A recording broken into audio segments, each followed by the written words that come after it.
All right, lads and lasses, let's get straight to it. Tommy Watson, the name that dominated Sunderland's deadline day, but not in the way we'd hoped. Watson was all set for a move to Brighton, even travelled down to the south coast, expecting the deal to be wrapped up. And then, nout. Sunderland pulled the plug. Why? Because there simply wasn't enough time to bring in a replacement. But let's be real here, what does this actually mean for Watson and, more importantly, for us?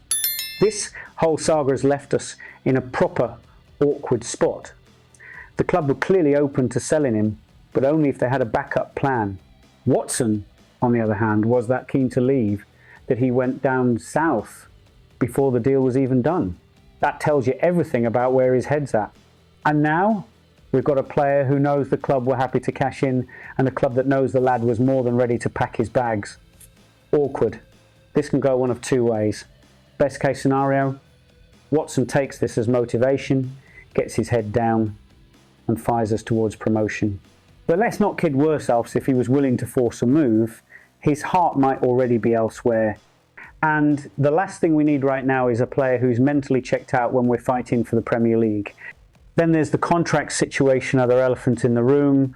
Watson's deal runs out at the end of next season, and if he ain't willing to commit, his value is only going to drop.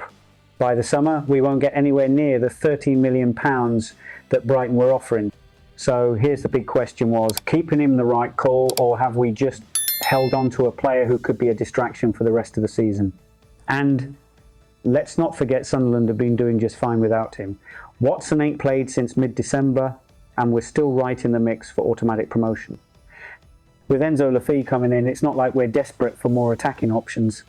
So maybe, just maybe, Sunderland should have taken the money and ran. Because let's be honest, when Watson does return, does he even walk straight back into the starting side? Here's the thing, Sunderland fans demand players who are 100% committed to the cause. If Watson doesn't show that same fire, he'll hear about it from the stands. But if he comes back, puts his head down and helps fire us to the Premier League, all will be forgiven. That's just how football works. So, what do you reckon? Did Sunderland make the right call holding on to Watson, or have we just made things a lot harder for ourselves? Get in the comments, let's have a proper debate. And don't forget, like, subscribe and join the conversation. Because one thing's for sure, this story ain't over yet. Away the lads!